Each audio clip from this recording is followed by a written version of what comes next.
Mary Winkler was the epitome of the prim and proper minister's wife. She was very friendly, very active in the church. Her husband Matthew was the recently appointed pastor of Selmer, Tennessee's 4th Street Church of Christ. Matthew's father was a minister as well as his grandfather. He was a 5th-generation preacher.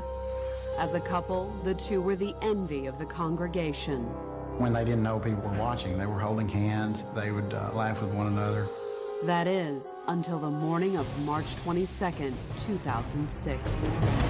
The shotgun pellets, they hit multiple organs. He hits the floor, he's bleeding, and she bent down and she cleaned the blood off of his mouth, and she just said she was sorry, and she left. Of Knoxville, Tennessee, Mary Freeman was raised in accordance with her family's strict fundamentalist faith. She was not a party girl. I don't remember her dating a lot of people. I don't remember her having a particular long-term relationship. Then, at college in 1995, Mary met divinity school student Matthew Winkler. One day, we got a call that she was coming and had somebody she wanted us to meet. And that's how we met Matthew. It was quite the whirlwind romance. From the time that they met to the time of proposal was about 3 months. Less than a year after the wedding, in October of 1997, Mary dropped out of school and gave birth to a daughter. She then took the first of a series of retail and clerical jobs, while Matthew finished his degree. A lot of times she was doing just little part-time jobs while she was having the girls. By the birth of their second daughter in 2000, the family was still barely scraping by. Mary bounced between low-paying jobs while Matthew shuffled from one part-time church position to the next. They were always moving, just one different place after another. Matthew's big break came in the summer of 2004. A church in Selmer, Tennessee had an opening for a full-time minister. We interviewed Matthew and Mary together one time and thought they would be the ideal people to help us. After years of bouncing from congregation to congregation, Matthew finally had a church to call his own. He organized things. He was very energetic. He had great plans for the church. Mary, who gave birth to the couple's third daughter in October of 2004, had plans of her own. With Matthew finally holding down a full-time job, she quit hers and went back to school. She always wanted to be a teacher. She was interested in special ed, special education. By March of 2006, Mary was still working on her degree and had her first job as a substitute teacher. March 21st, 2006, Mary had her first job substitute teaching at Selmer Elementary School. To celebrate, that evening the family splurged on a takeout pizza and a DVD. That night would be the family's last supper together. The next evening, Matthew failed to show up for the 4th Street Church of Christ Wednesday night prayer service. That was very unlike him not to be there. We called his cell phone, a home phone, Mary's cell phone. No answer. As the minutes ticked by and the pulpit remained empty, the congregation started to worry. At around 9 p.m., several church members went to the parsonage to look for the missing minister. The van was gone. The house was locked up. You could see the TV on in the living room. It did not seem right. Church elders located a key and unlocked the parsonage door. Inside, they found their minister on the floor. To see your friend lying there. Never been put in that position before, never hoped to be put in it again. Matthew was dead. Mary and the children were gone. I was terrified about the kids and about Mary and what. March 22nd, 2006, when parishioners of Selmer's 4th Street Church of Christ found their pastor Matthew Winkler lying on the floor of his home. He was dead, killed by a single shotgun blast. He was gone. We knew that. You could see visibly looking at him. His wife, Mary, and the 3 Winkler girls were missing. And we didn't know what had happened to them. The church elders called 911. By the time the police arrived, word had already started to spread. My husband picked up the telephone and he called our preacher and told our preacher what had happened. Church elders also called Mary's father. It was very late at night. So we need to tell you this Matthew's been found. He's been shot. He's dead. And Mary Carol and the girls are missing. My first thought was they've been kidnapped. Back at the Winklers' home, the police weren't so sure. Clues at the scene didn't suggest an intruder. Didn't appear to be any type of forced entry. Matthew had been shot in the back while he was lying in bed. We believe he was asleep. Which made Mary a prime suspect, assuming she didn't turn out to be a victim. Pretty much from the get-go, people within local law enforcement led me to believe she was always a suspect. In the early morning hours of March 23rd, the authorities issued an Amber Alert for the 3 Winkler kids, aged 2 through 9. All surrounding regions had received a description of the van, description of Mary, description of the girls. On Thursday, while cops across the southeast kept an eye out for Mary's minivan, Selmer police began questioning Matthew's congregation about their first family's relationship. If you'd asked me, give me a list of the 3 most ideal families in the congregation, Matthew's and Mary's family would have been one of them. I never saw any friction between them. But when police questioned Mary's fellow teachers at Selmer Elementary, they began to get their first sense that something was going on with Mary Winkler. Several teachers told investigators that Mary had seemed preoccupied with a personal matter during her first day as a substitute. That day stood out for a lot of people because she was on the cell phone too much. That afternoon, while Selmer police were busy obtaining Mary Winkler's cell phone records, a Toyota minivan made an illegal U-turn across the oceanfront boulevard of Orange Beach, Alabama. It was just another routine traffic stop until the patrolman ran the vehicle's Tennessee tags through his cruiser's computer.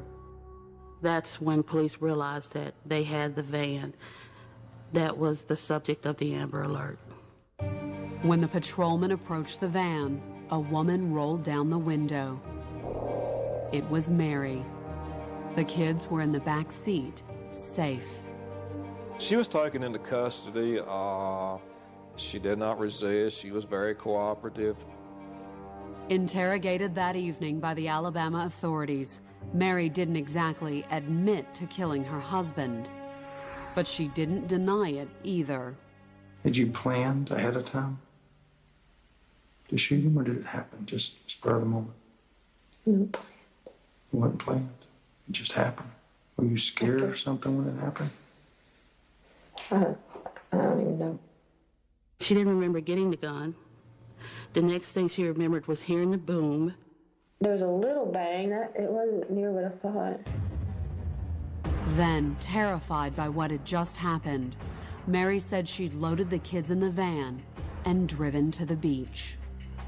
This is just my last time to be with him. And we were just going to go have some fun. Mary told investigators she'd shot her husband because he was mean, but she wouldn't elaborate. At the end of the interrogation, she signed a written confession. That evening, Mary Winkler was booked on murder charges. News of the arrest reached Selmer's 4th Street Church of Christ a few hours later. Ironically, during a special prayer service for the dead minister and his missing family. We were relieved that the children of Mary had been found and that they were okay, but we were shocked that she'd been charged with killing Matthew. The next day, the Tennessee Bureau of Investigation stumbled across a possible answer. Mary's cell phone records revealed those frantic phone calls she made just hours before Matthew's death were to the family's bank. According to officials at the Selmer branch of Regions Bank, Mary had been engaged in what's known as check kiting. In kiting, you write a check on one bank, deposit it in another bank, write checks on that, knowing it wasn't good, and going to another bank. She would then take those to adjoining counties and adjoining cities and open new bank accounts using her name only, a P.O. box as a contact address, and a cell phone, her cell phone, so that she could hide those accounts and that activity from Matthew. Mary's various accounts were overdrawn by more than $17,000. A bank official told police that less than 24 hours before Matthew had been shot, she'd called Mary's cell phone and reached her at Selmer Elementary. That individual at the bank was telling Mary that she really needed to come into the bank because not only were they in financial straits, but there could be some illegal implications. At the grand jury indictment filed on January 12, 2006, prosecutors claimed that Mary had murdered Matthew in an effort to conceal her fraud. But when the case went to trial, Mary's attorneys would argue that bank fraud played only a minor role in this case. Coming up, Mary Winkler reveals there was a lot more than prayer going on behind the parsonage doors. Where'd you get that wig, Mary? From Matthew. Just like it to dress up. Dress up for what purpose, Mary? Sex.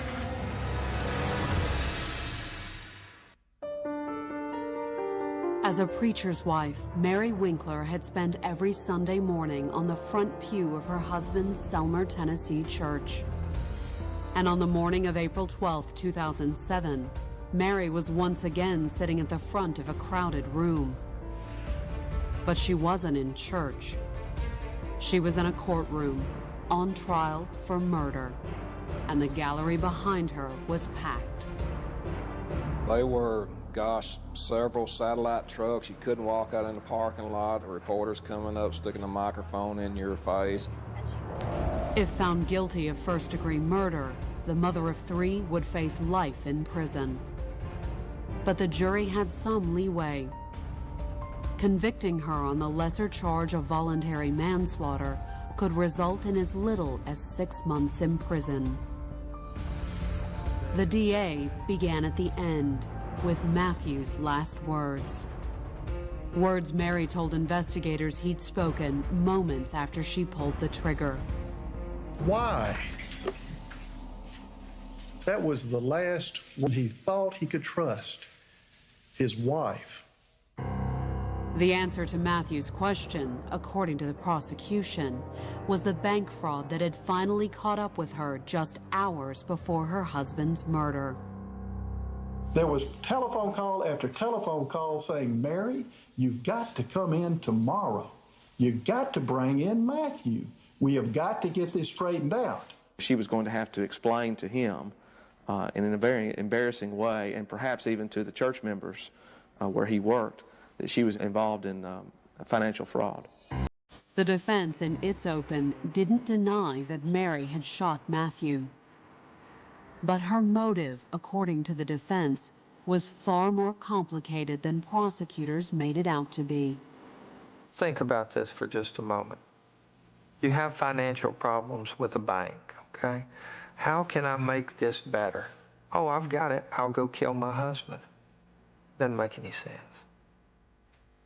According to her defense, it only made sense if Mary was afraid of something far worse than the bank's auditors. Her husband. The shirts were ironed correctly. If the car wouldn't start. If something didn't work. Mary was his whipping boy. According to the defense, Matthew had been abusing Mary since a few years into their marriage. Matthew could be very explosive. You wouldn't see it coming, and when it happened, you wondered why. She was walking on eggshells.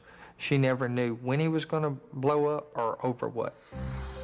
The prosecution all but ignored the defense's abuse argument when they started presenting their case and focused mostly on the bank fraud. On the stand, Mary's banker described how Mary had made a last desperate attempt to conceal her fraud from Matthew.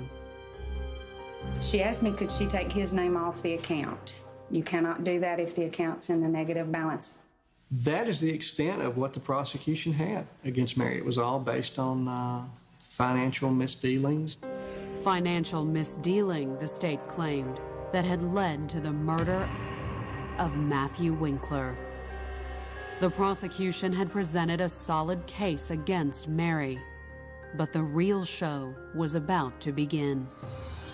On April 18th, a hushed courtroom watched as the timid young woman accused of cold-blooded murder took the stand in her own defense. He just could be so mean. Mean in words or mean in actions? Both there. Matthew, according to the defense, also kept strict control of Mary's life. She would not dare lift a finger unless Matthew said to. That she couldn't get her hair cut unless Matthew said she could get her hair cut. He even sat us down one time and said, you know, now when we're married, she's no longer your sister and she'll be my wife and things are not going to be the same. But the most shocking testimony was yet to come. Next, the defense entered a pair of platform shoes and a wig into evidence. Where'd you get that wig, Mary? From Matthew. Who bought that? Matthew. Just like it to dress up. Dress up? Yes, sir. Dress up for what purpose, Mary? Sex. Matthew would have her dress up in various scantily clad outfits. And if she didn't comply with his wishes, Mary testified that her husband became physically abusive. Mary. Push me down.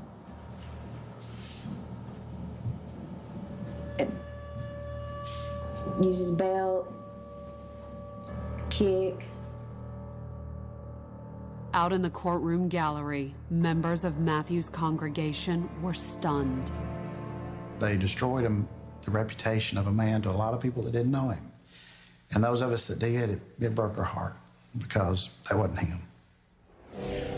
At least, it wasn't a side of Matthew they'd seen in church on Sunday morning. Their whole defense was you don't know what goes on behind closed doors. So the jury really had to determine whether they wanted to believe Mary or not. As deliberations began on April 19th, her attorney was confident. Her demeanor, her tone, her choice of words, it had the ring of truth. Later that day, the jury announced they had reached a verdict. Ms. Winkler, if you could please stand, ma'am. All right, ma'am, the verdict reads as follows. We, the jury, find the defendant, Mary C. Winkler, guilty of voluntary manslaughter. The maximum sentence? 6 years in state prison. Voluntary manslaughter is a knowing and intentional killing. It's just mitigated by the heat of passion, which the jury seemed to have found in this case. Probably not knowing what the range of punishment was. At her sentencing hearing on June 8, 2007, Mary asked for leniency and once again portrayed herself as the tragedy's true victim. I hope this situation will shed light on unhealthy relationships and that others will find the strength and have the courage to seek help. On June 8, 2007, Mary Winkler was sentenced to 210 days incarceration, followed by 3 years probation. She received credit for time served. She'd already done the majority of it and was allowed to do the last 60 days in an undisclosed mental health facility in Middle Tennessee. To many of those involved in the case, Mary Winkler got away with murder. Mary should have spent the rest of her life in prison, thinking of the great guy that she took off this earth, thinking of the father that she took away from these 3 kids.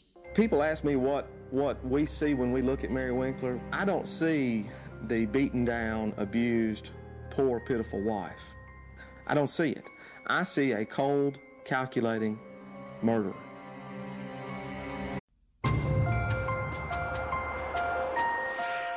Malaika Griffin looked like she was destined for a great career as a biochemist. She was an outstanding student. She graduated magna cum laude. Malaika was also known for her calm and gentle spirit. She has a spiritual highness. But there was more to Malaika Griffin than met the eye. On May 18, 1999, a dispute with a neighbor ended in bloodshed. The gunshot entered the back, penetrated his heart, exited through the chest. And mild-mannered Malaika Griffin would spend the next 6 years trying to stay one step ahead of one of the most intense manhunts in FBI history. Respected family. She was the best child that you could have. If you wanted her to do something, you could count on her. She would go out of her way to help you or anyone else. By the time she graduated from high school in 1989, Malaika had set her sights on a career in science. She went to college in Mississippi, Jackson State. She majored in chemistry. She was an outstanding student. At college, Malaika didn't make a lot of friends or attend a lot of parties. She mostly kept to herself and stuck to her studies. She was very quiet, kind of a loner to herself. She was very focused and very motivated. She didn't let, Malaika didn't let peer pressure or outside distractions get to her studies. When Malaika graduated in 1993, she spent the next 2 years traveling alone. I remember her telling me that she was going to Europe for a while on her own. And that's when she told me she was backpacking in Europe. But her adventures apparently came at a price. In 1999, badly in debt, Malaika Griffin declared herself bankrupt. She took a job working at a pharmacy in Denver, Colorado, and rented an apartment in an up-and-coming neighborhood. For the first few months in Denver, Malaika kept to herself. But on April 20th, disturbed by the barking of a neighbor's dogs, the normally complacent Malaika confronted her. Malaika came to the fence and started yelling and screaming at her just randomly out of the blue, "If your dog ever gets over here, I'm gonna kill your dog." The neighbor was Deborah Lozelle, and the dogs belonged to her fiancé, 25-year-old Jason Horsley. A skilled carpenter, Jason had moved to Denver in 1997, looking for the diversity he couldn't find in his hometown of Sheridan, Wyoming. Denver is a very diverse city. Jason Horsley and his girlfriend were interested in becoming part of that diversity, and they moved into a neighborhood that was primarily African American. Shocked by Malaika's anger over the barking, Deborah tried to smooth things over, but Malaika wouldn't let it drop. From that moment on, it was war. Over the next 4 weeks, the neighbors had a series of run-ins over the dogs. Each time, Malaika seemed barely able to control her rage. But no one could have predicted how serious the dispute was about to get. May 18th, 1999. It was a little after 8 p.m. when Jason came home from work and began to unload tools from his truck. It was his nightly ritual to come home after a long day at work and reorganize his truck for the next day of work. Before long, Malaika rushed out of her apartment, screaming at Jason that he was unloading his tools on her lawn. Deborah came outside a few moments later, and when she saw Malaika in yet another fight with her fiancé, it was Deborah's turn to fly off the handle. Deborah and Malaika get in another argument. It's really Deborah doing all the talking at this moment. She was saying, "I make $40,000 a year. I have a man. You don't have a man. I think you're a lesbian. Deb is literally going off ballistic. And Malaika gave it right back to her. Malaika basically got in her face and, basically threatened her, and she made this bizarre statement, I don't do prisons and I'm not afraid to die. Right before they part company, Malaika says to her, "You wait right here." Malaika stormed back into her apartment. Deborah, believing the confrontation was over, went back inside. Jason, meanwhile, continued to unload his tools. Moments later, Deborah Loisel hears a gunshot. Deborah came running outside, and so did other Humboldt Street residents alerted by the sound. They rush out, and they see Jason Horsley outside of his vehicle, actually slumped inside the passenger side of his vehicle, with a gunshot to his back. But when police arrived, the investigation of a neighborhood dispute gone bad would take on a whole new light. Inside mild-mannered Malaika's apartment, they would find an arsenal of weapons and the library of a terrorist. It was just before 9 o'clock on the evening of May 18th, 1999, when Deborah Loisel discovered her fiancé, Jason Horsley, slumped over in his truck, a single gunshot wound in his back. He had no chance. The gunshot entered the back, penetrated his heart, exited through the chest. Police soon learned that although no one had witnessed the shooting, a neighbor had seen Malaika Griffin moments afterwards. She was carrying a backpack. Right after the shooting, she took off on foot running.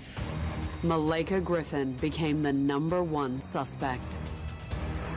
Officers canvassing the neighborhood soon discovered that Malaika was no longer traveling on foot. Just minutes after the shooting, Malaika had arrived at the home of an acquaintance named Monique Thomas, a few blocks from the crime scene. She bursts in. She said, "I've had it. I'm having a problem with my boyfriend. Can I borrow your car?" Monique Thomas said, "Well, you can't borrow my car." Malaika Griffin sees the car keys on the table. She grabs the car keys. She levels the 9mm and she steals her car. And she vanishes. The following day, with an APB out for Monique Thomas's car, detectives began to search Malaika's apartment. They were amazed at what they found.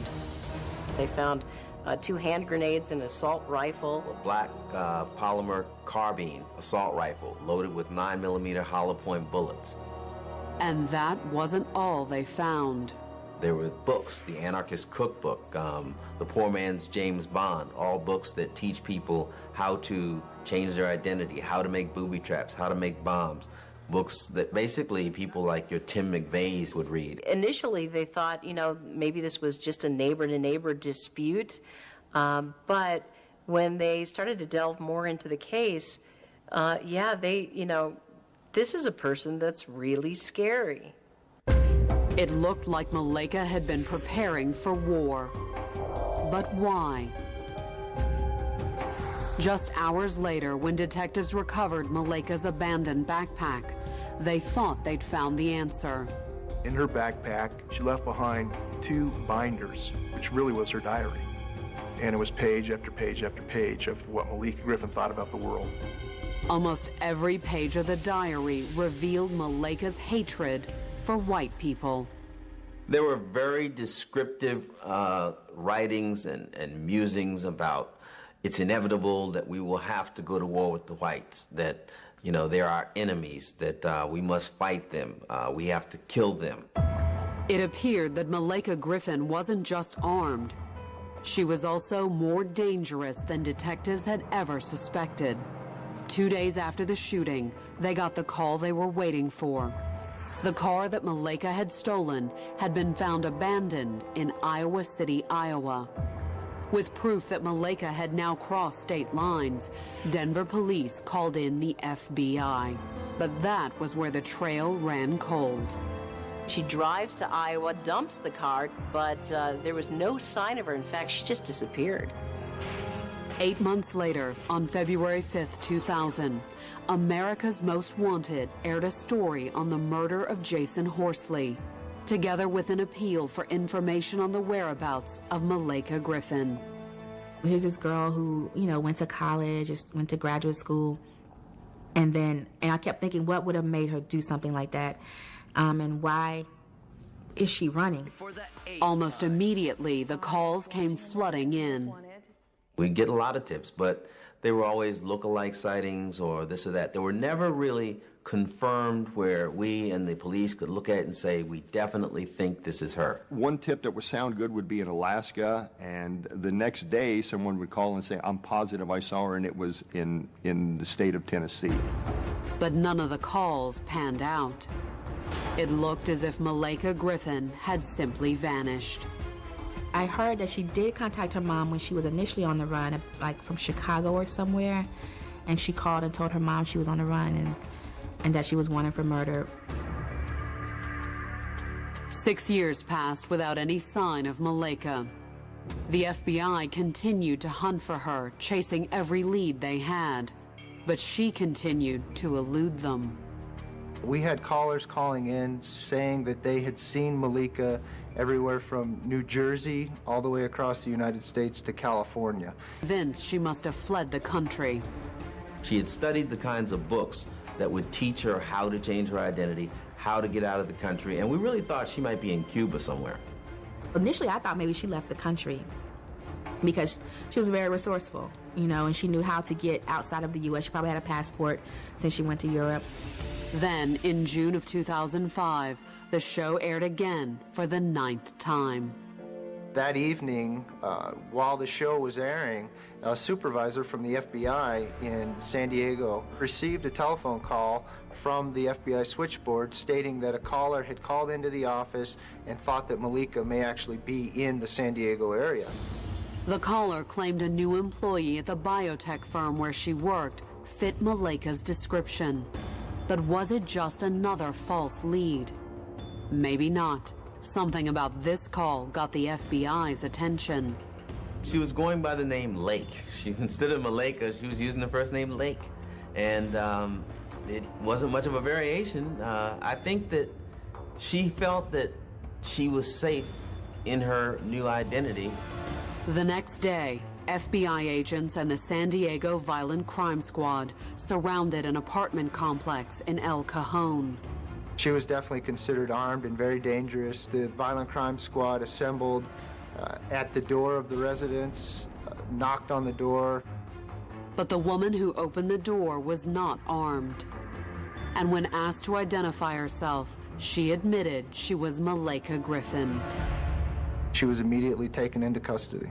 She did not resist. She was told to turn around and put her hands behind her back. She was handcuffed. She invoked her rights not to speak with them and be interviewed, and wanted to seek private counsel. Malaika was booked into the Las Colinas detention facility. 2 days after her arrest, she made her first court appearance in the San Diego Superior Court. There she waived extradition and was sent back to jail without bond. FBI agents, meanwhile, continued their investigation into Malaika's life on the lam. Piecing evidence from her apartment together with statements from her employers, co-workers, and neighbors, they were able to get a glimpse of how she managed to elude investigators for so long. She used her intelligence to fly under the radar. She was able to obtain false identification, obtain employment by employers that wouldn't ask too many questions, residences where she didn't have to provide too many documents or give too much information about herself. On June 17, 2005, Malaika Griffin was extradited to Colorado and officially charged with the first-degree murder of Jason Horsley. Coming up, a stunned courtroom hears details of Jason Horsley's execution-style slaying. The coroner testified that it was less, the barrel of the weapon was less than 5 to 6 inches from his back. So she went right up to his back, pulled that trigger. On February 27, 2006, Almost 7 years since the murder of Jason Horsley, Malaika Griffin walked into Denver District Court to stand trial for first-degree murder. If found guilty, she faced life in prison without the possibility of parole. Prosecutors began by outlining their case against Malaika. They told the jury about the shouting match with the victim and his fiancée just moments before the shooting, and that following the shooting, Malaika had broken several state and federal laws in her attempt to elude the authorities. She was able to procure fake documents, Social Security card, identification card from the state of Arizona, and use it in California. The defense, in its opening, didn't deny that Malaika had shot Jason. But they claimed she had been acting in self-defense, scared that Jason was going to assault her. That's the only reason she discharged that firearm. But prosecutors argued it was Jason who had been defenseless.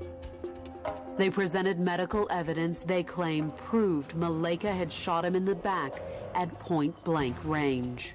The coroner testified the barrel of the weapon was less than 5 to 6 inches from his back. So she went right up to his back, pulled that trigger. This was a cold-blooded, premeditated killing, argued prosecutor David Carpel. And to prove his point, he presented a key piece of evidence: the diaries Malaika had abandoned after the shooting. When I pulled the diaries out, there was a physical reaction. She got very stiff and very nervous. In fact, the defense asked for a recess. When the court reconvened, jurors heard the shocking catalog of violent thoughts Malaika had written in the build-up to the shooting. Prosecutors called her diaries a manifesto of hate. Page after page after page of hate for the white man, hate for the white community, hate for white society, hate for what Ms. Griffin called white laws. Malaika Griffin was a militant, in her own mind, fighting her own war. Malaika's defense team faced an uphill struggle as they began to present their case. But they did have one thing going for them: Malaika herself. On March 2nd, they called her to the stand. Her lawyers hoped that Malaika's calm demeanor would show the jury she was not the vicious, hate-filled killer prosecutors had described. Malaika Griffin's an educated woman, highly educated. And on direct examination, she came across very confident. She was very articulate. Under questioning, Malaika gave an entirely innocent explanation for the diaries. The explanation was that she was writing a play about the black female experience in America. It was all fiction that she was creating and developing for a play that at some point in time she was going to produce. That was their theory. And those were just comments and statements that she had written down from books and other literature. When asked about the shooting, Malaika claimed she knew very little about guns, and certainly not enough to carry out the execution-style killing she was accused of. And with no witnesses to the shooting, there was no one to directly contradict Malaika's claim of self-defense. I couldn't put Jason Horsley up to defend against that and counter that. So that was the challenge for us in that case.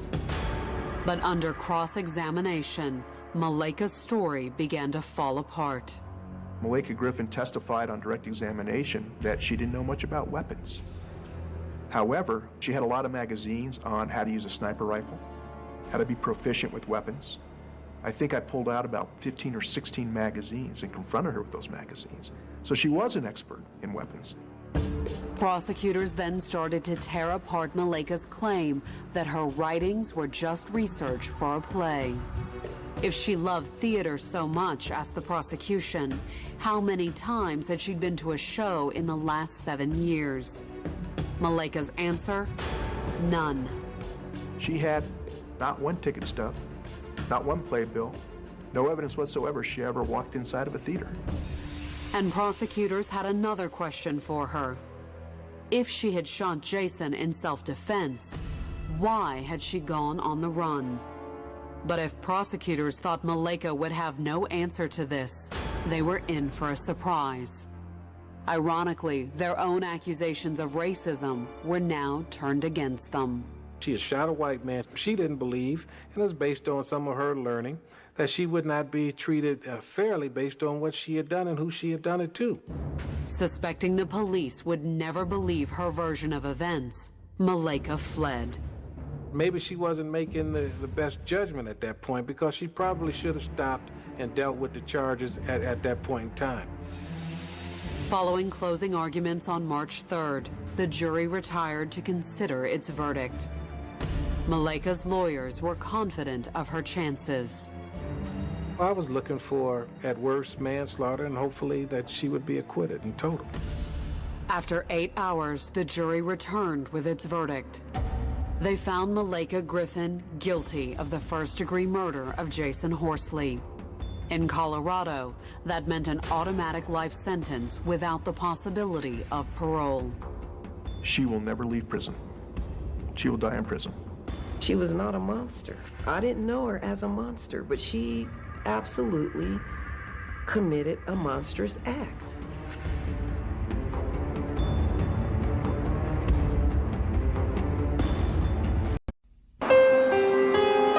With a new career and a new husband, 48-year-old Sharon Daniels' fresh start in life was, by all accounts, an unqualified success. She worked so hard to get her education and went back to school. This was a smart, successful school teacher. But on the morning of September 18th, 2005, everything she'd worked so hard for would come to a sudden, violent end. 911, where's your emergency? Yes, ma'am. I've just shot my husband 3 times. Sharon Rossum was raised in the East Texas town of Kilgore. I enjoyed a good childhood, a Christian background, raised by a mom and a dad, a very loving family. After high school, she skipped college, married at 20, and worked a series of clerical jobs. I pursued secretarial work for a major company, got married, and had children, and was just happy. But after almost 25 years of marriage, Sharon and her husband split up. Children got grown, they grew apart, so they divorced. For Sharon, the divorce was her chance to pursue a lifelong dream. In 2001, at the age of 44, she went back to school and became a teacher. My dad was a teacher, a principal, a coach. Most of the people I knew were educators. Family tradition, however, wasn't her sole motivation. There was also financial independence. She didn't want to depend on anybody. She didn't want to depend on her parents, on her brothers. She didn't want to depend on any man. But just because Sharon didn't want to depend on a man didn't mean she wasn't interested in men. At the end of 2001, one man in particular caught her eye. He was her church's charismatic new associate pastor, David Daniels. He carried himself well, put it that way. The way he dressed, the way he acted. David, also recently divorced, was just as impressed with Sharon. Early in 2002, the couple had their first date. It was Dutch Treat. He would say that because of his prior relationship, his prior marriage, that his finances were not what they used to be. Over dinner, David explained he'd been cleaned out by his recent divorce and was working 3 different jobs in an attempt to get back in the black. He was guard at the prison in Henderson. He was a bus driver in Kilgore. And then he preached on the weekends. Sharon, still enjoying her newfound freedom, didn't mind picking up her share of the tab. Being sort of independent, you don't just date somebody for money. The couple's marriage in April of 2002 wasn't for money either. Right off the bat, they all agreed that their money would be kept separate. I had a prenuptial agreement drawn up, and he signed it. But not long after Sharon said, "I do," she realized David's recent divorce wasn't the only source of his money troubles. Mr. Daniels was not a good money manager. He thought you spent money, you spent money, you spent money. You charged, you charged, you charged. David, despite the prenuptial agreement, expected her to pay his bills. He couldn't understand why her money wasn't his, and that led to a lot of stuff. As time went on, the arguments grew more and more heated. Then, in September of 2004, things definitely took a turn for the worse. He spat on me. In my face. 3 times. Just... And I said, "You're not going to do that and stay in this house." Sharon ran to the bedroom, locked herself in, and called the cops. The deputy ended up returning without making an arrest. The next time Sharon Daniels dialed 911, however, there would be an arrest. In September of 2005, David Daniels made a down payment on a brand new truck. The check promptly bounced. The check came back hot that he'd paid down on the truck. When the dealership called looking for their money, David asked Sharon to help. She just said, "I refuse." He had to go to his mother to get a truck. David's mother ended up giving him the money. He kept the truck, and that Friday drove Sharon out for their regular date night, a high school football game. High school football around here is. It's more than just the game itself. It is Friday night church. The whole community's there. Sharon and David were season ticket holders and even had matching stadium seats. But that night, as they walked to the stands, David left her seat in the back of his new pickup. He wouldn't tote hers, and she mentioned, "You always tote my seat. You tote your own." And things like that all during that game, and I think they even finally left and went home early because they were kind of sharp with each other. The next morning, David said he wasn't feeling well. He spent most of the day in bed and even skipped his night shift job at a local prison. She tries to get him up at 10 o'clock to go to work. He ignored her. He didn't pay any attention to her. He rolled over and was going to go to sleep. Exasperated, Sharon lay down beside her husband. But her long simmering feud with David was anything but over.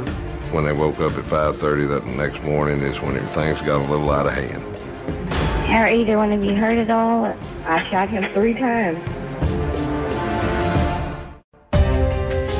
At around 6 a.m. on September 18, 2005, sheriff's deputies responded to a 911 call from the Kilgore, Texas home of Sharon and David Daniels. Sharon, the caller, was calmly waiting outside when the deputies pulled into the driveway. She was on the front porch in the rocker.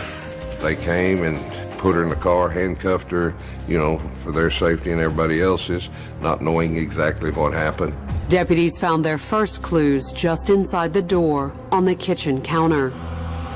There was a .38 snub-nose Rossi, I believe it was, revolver that was sitting there and had 3 empty casings just in a neat little row right beside it. The scene in the master bedroom wasn't so neat.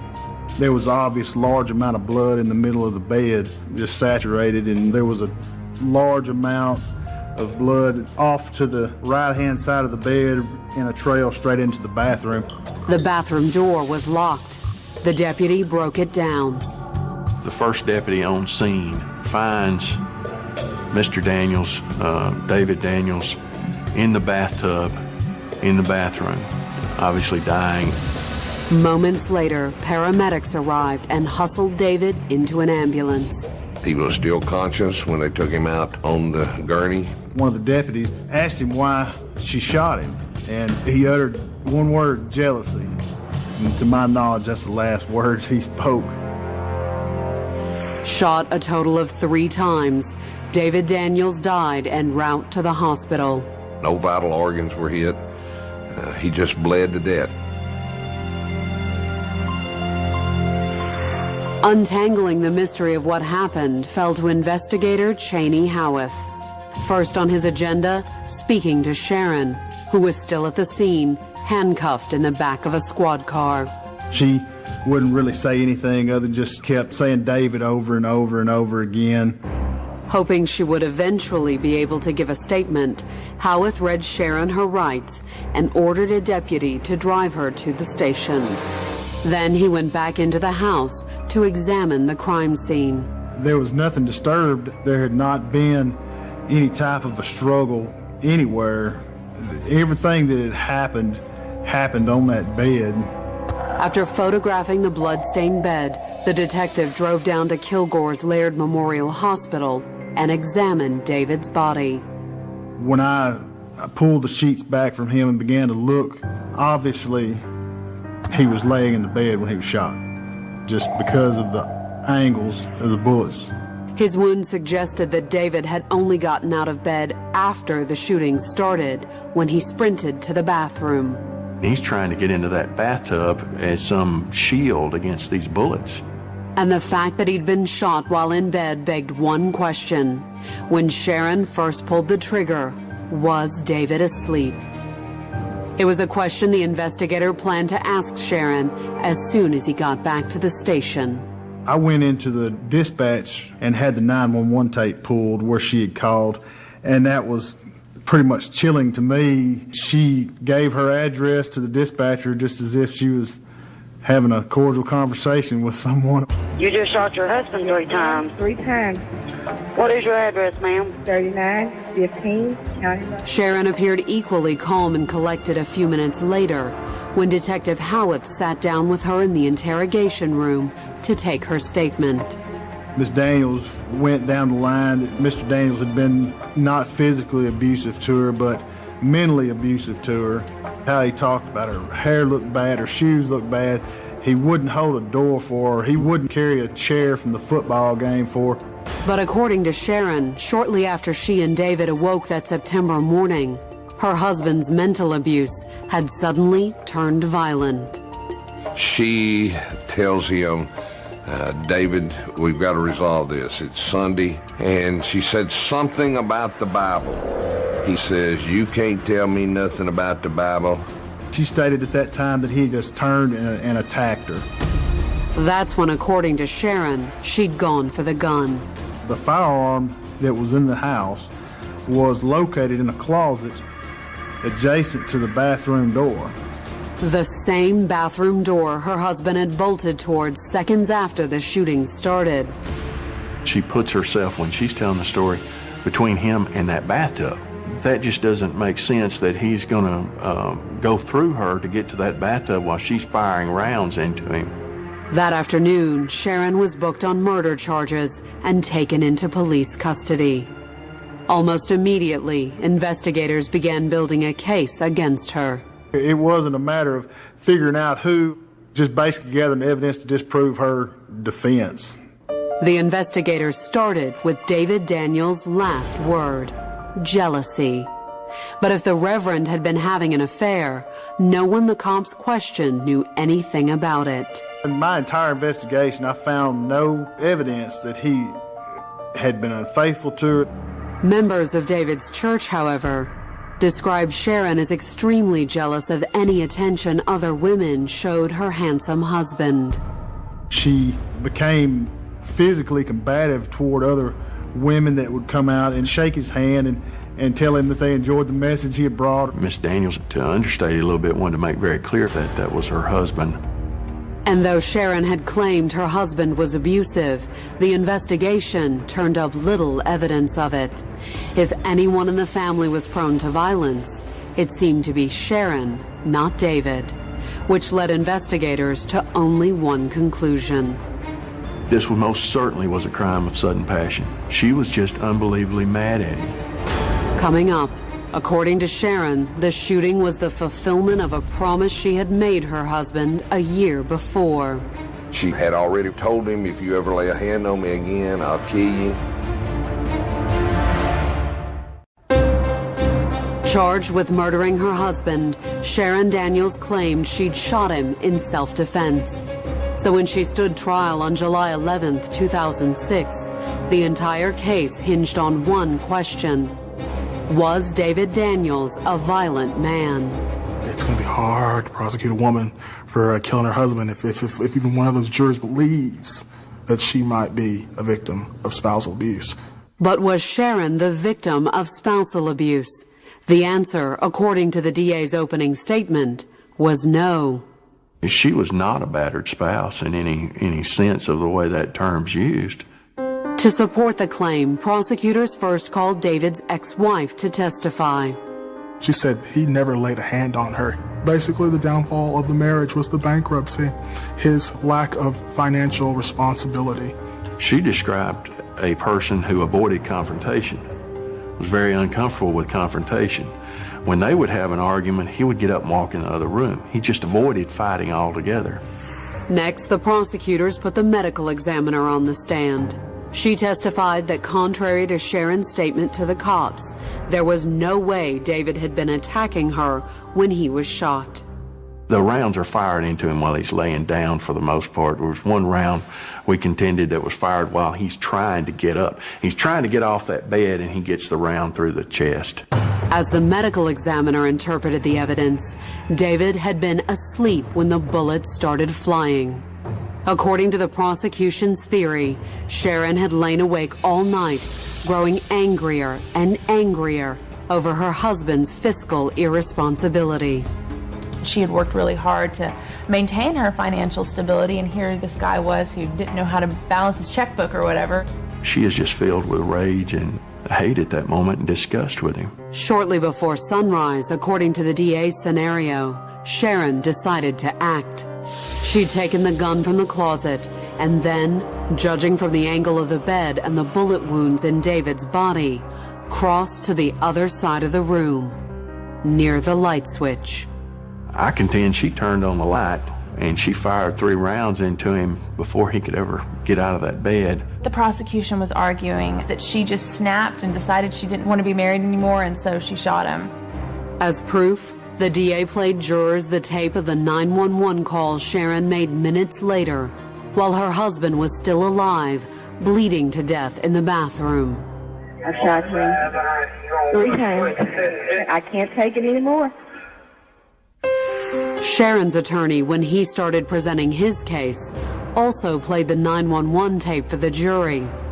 But according to the defense's version, the it she couldn't take anymore wasn't her husband's irresponsibility.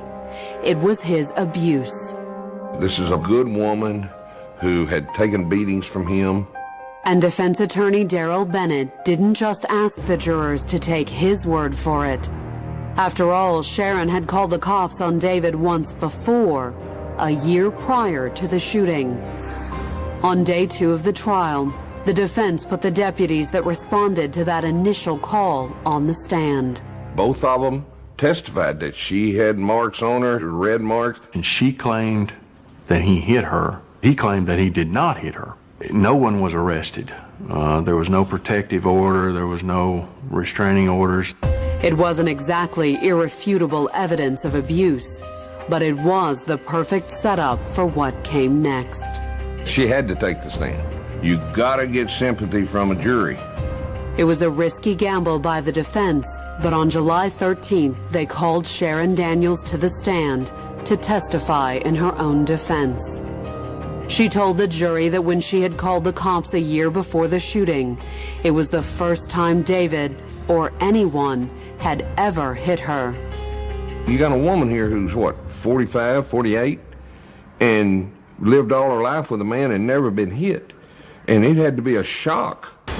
Sharon told jurors she'd called the cops, determined to put David in jail. But once her husband was in cuffs and in the back of the cruiser, she hesitated. And she testified she had a good reason. They had the papers drawn up for me to have him arrested. And I was getting ready to sign, and I asked the officer, will he lose his job? And they said, yes, ma'am, he probably will. Well, at that point, because of his financial situation and his obligations, I told him I couldn't sign it. Instead, Sharon claimed once the deputies left, she had given David an ultimatum. She warned him, if you touch me again, I'll kill you. And that, Sharon claimed, was precisely what happened on September 18th, 2005, starting shortly after she and David awoke that morning. I didn't know the severity of how much pain and fear he would cause in trying to kill him. I wanted to stop him. She gets the gun. He's coming at her at the foot of the bed, crossing the bed. She's scared, tells him to stop. He keeps coming at her. Sharon's testimony and demeanor on the stand was compelling. But would it be enough? When the case went to the jury on July 14th, the odds appeared stacked against her. That is, until the hours started ticking by and the jury remained out. There was somebody on that jury who was bound and determined that Sharon was not going to go to prison. They kept telling the judge, we cannot come up with a verdict. He'd say, go back in. After 8 hours of deliberation, the jurors finally agreed on a verdict. They found Sharon guilty of first-degree murder. But when they reconvened 3 days later for the penalty phase of the trial, they could not agree on a sentence. There was about 3, maybe 4 of the female jurors that didn't want to give her anything. They were hung up on abuse. That meant it would be up to a new jury to determine her sentence. In Texas, if they find you guilty and hang up on punishment, you only go back for punishment. And even though Sharon had been found guilty, since she was a first-time offender, there was the possibility that she would be eligible for probation after serving little or no time. A person who'd never been previously convicted of a felony was probation eligible, even for murder. Rather than go through another whole trial, the DA offered Sharon a deal. Enter a guilty plea and serve 10 years in prison with the possibility of parole in 5. She took it. On March 1st, 2007, Sharon Daniels entered Hilltop Prison in Gatesville, Texas, to serve her 10-year sentence. Her testimony is what got her such a light sentence. It truly is. Nothing else. Her testimony and who she was and how she come across. A former cheerleader and mother of 2, 34-year-old Shelley Michael worked hard to maintain her athletic physique. The mother who in her 30s who could still do back handsprings with her kid. And that wasn't all the nurse practitioner had to boast about. She's got it all. Good family, smart, successful, lived in a nice house. But on the morning of November 29, 2005, halfway through her shift at the hospital, the fairy tale ended. She received a call from a friend telling her that her house was on fire and that the fire trucks were rushing into the neighborhood. It was the sort of phone call most people dread, unless it's all part of a plan.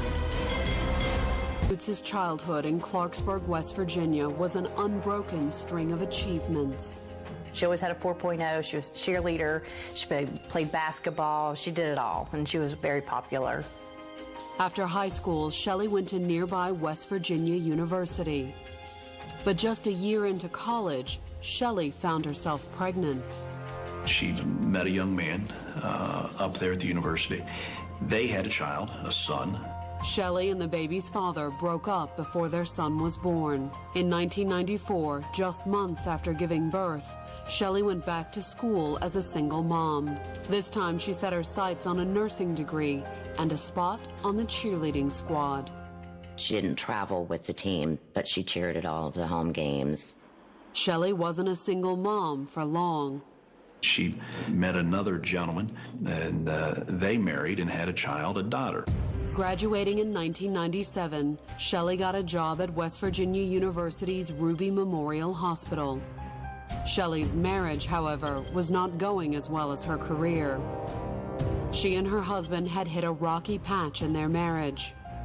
For support, she often turned to a co-worker at Ruby Memorial, respiratory therapist Jimmy Michael.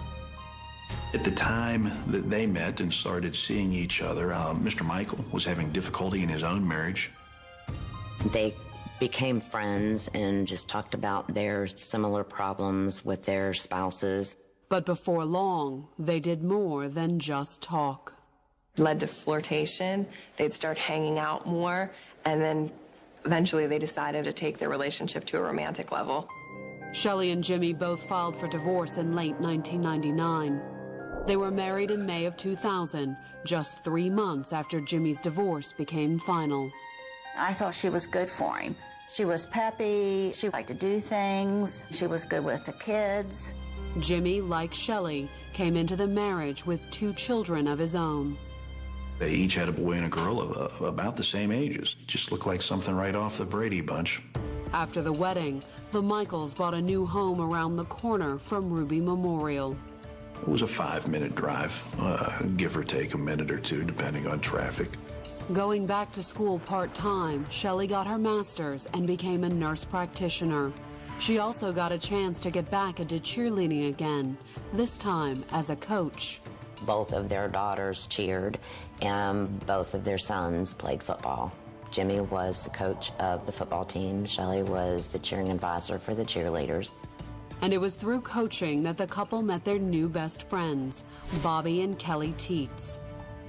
The families were very, very close. Spent a lot of time together at each other's houses, socializing. In 2002, Jimmy left his hospital job to start his own company. He provided medical equipment to people that needed it, that couldn't get out of their home. By 2005, Shelley was also ready for a career change, and she too wanted to start her own business. She was wanting more time to spend with her kids and with Jimmy's kids. And her schedule at the hospital made that difficult, especially in the morning. Her ordinary schedule would be trying not to wake Jimmy up because she left a little after 6 to 6:30. The business Shelley wanted to start would not only give her more time with her kids, it was based around their sports activities. She wanted to start a uniform embroidery business, and it would be a joint venture with their friends, the Teets. They were so into their children's athletics, doing T-shirts, hats, and things like that for their football uniforms and cheerleading uniforms. On November 17, 2005, Shelley and Bobby took a trip to Chicago to learn more about the embroidery business. They went to Chicago for a seminar that they were having in a hotel there. At the seminar, Shelley placed an order for an embroidery machine. Soon, she'd have everything she needed for her home-based business. Except, that is, a home. On the morning of November 29, 2005, a week and a half after her trip to Chicago, Shelley was making her rounds at Ruby Memorial. It was a typical day for her. But Shelley's typical day ended at 10:45 a.m. when she received an urgent phone call. Her house was on fire. Somebody saw flames or smoke actually coming out of the building. Shelley dropped everything at that point and rushed back over to her house. The kids, luckily, were at school, but she couldn't reach her husband. She did try to call his cell phone. There was no answer. A few minutes before 11 on the morning of November 29, 2005, Shelley Michael stood outside her Morgantown, West Virginia home, watching it burn. She was shaking, she was crying, wanting to know what was wrong with her house and if Jimmy was around. She tried reaching him on his cell phone, but got no answer. We pretty well figured, because his car was in the garage, that he was in the house. The suspicion was all but confirmed once firefighters broke down Jimmy and Shelley's bedroom door. They radioed out that there was a victim. So at that point, my boss at the time, Captain Humphreys, and another police officer put her into a patrol car, and they tell her that your husband didn't make it. And she really has no reaction other than to tell them, "Are you sure?" The cops told Shelley they couldn't know for certain. The body was too badly burned. A definitive answer would require dental records. I was actually there in the bedroom for 5 or 10 minutes before I realized where the body was. It was unrecognizable. Once the fire was out, Fire Marshal Ken Tennant began gathering evidence for what was, at the start, a routine investigation. When you find a victim in a fire, you have to approach it like a crime scene. And Tennant had barely walked into the house before he suspected it was a crime scene. There was something peculiar about that fire. It was restricted primarily to the master bedroom. There was a large hole in the ceiling of the living room area, and you could look up and actually see through into the master bedroom suite. For the moment, investigators simply wrote the fire up as undetermined. Answers, along with a positive ID on the victim, would have to wait. By 5 p.m., an initial examination of dental records indicated that Jimmy was indeed the dead body firefighters found in the gutted remains of the Michaels' master bedroom. But results of the autopsy the following day showed he hadn't died from the fire. Jimmy Michael did not have any smoke inhalation in his lungs, so he was not breathing at the time of the fire. Morgantown police immediately opened a murder investigation. The first step, ordering additional tests on Jimmy's remains. Fortunately, there was enough of his body and his internal organs and tissues for the toxicology testing. Police began their investigation by checking the alibis of those closest to Jimmy, starting with his wife. On November 30th, they reviewed Ruby Memorial Hospital security tapes for the morning of the fire. Not only did the video clearly show Shelley leaving the hospital at a little after 8 o'clock and returning 17 minutes later, the cameras also caught her SUV exiting the hospital parking lot. She has time. She has that opportunity to go back and set it. And a quick canvass of the neighborhood confirmed that Shelley had gone home the morning she left the hospital. A neighbor of hers had actually spotted her at the house that morning. But there was one problem. Shelley's 17-minute excursion from the hospital occurred more than 2 hours before the fire was discovered. The fire was reported at 10:30. Not knowing anything about fire, I was skeptical. Investigators needed to figure out if it was possible for her to have started the fire 2 hours before it was discovered. For help, they turned to federal agents from the Bureau of Alcohol, Tobacco, and Firearms. They actually built 6 full-scale mock-ups of the master suite of the Michael home, and those were set on fire to try to figure out the timeline, how this fire could have smoldered for 2 hours. While waiting for the results, investigators started questioning Shelley's friends and co-workers. On December 7th, they interviewed the couple's good friend, Bobby Teets. He told us about a trip that they had taken together to Chicago. And according to what Bobby told the cops, what had begun as a business trip became something more. They started flirting on the plane. One thing led to another, and they ended up having an affair. Investigators called Shelley in for questioning. They started by asking her about Bobby Teets. Describe your relationship with Bobby. Just friends. We're good friends. Then they asked her about leaving the hospital the morning of the fire. She told the police that she had never left the hospital. They told her that they had her on tape in the lobby leaving the hospital. Caught in the lie, Shelley quickly changed her story. Must have been like already 5 after 8, 10 after 8, I don't know what time it was. But went out, got the pager. Then they presented her with the evidence that they had her in her car, moving her car in the parking lot from a surveillance camera. Once again, Shelley's story changed. No, I didn't leave the hospital. It was raining really hard, so I was going to move my car to the garage. Mm-hmm. The cops kept pressing, hoping to squeeze out a confession. Shelley, I got a person who has given a sworn deposition saying that between 15 and 20 after 8 on this morning of this fire, when I'm driving past her house, she is pulling out of the driveway. Eventually, she gave in and told them that she did stop by the house just for a second because she needed a piece of paper for her embroidery business that she needed to mail out that day. But once she pulled in the driveway, she realized that the paper was right beside her in her seat. Asked by the investigators why she had lied to them, Shelley said it was because she felt guilty about leaving the house without checking on her husband. I lied to you about going to the house. And I've had to live with the guilt of not noticing anything was wrong, if there was something wrong at the time. Not even noticing if his car was in the garage at the time. Finally, after almost 8 grueling hours of questioning, the cops let Shelley go. 2 months later, on February 26, 2006, the toxicology report on Jimmy Michael came back. The report stated that at the time of his death, Jimmy had a lethal amount of a drug called rocuronium in his system. And rocuronium is a medical drug which is used as a paralytic prior to surgery.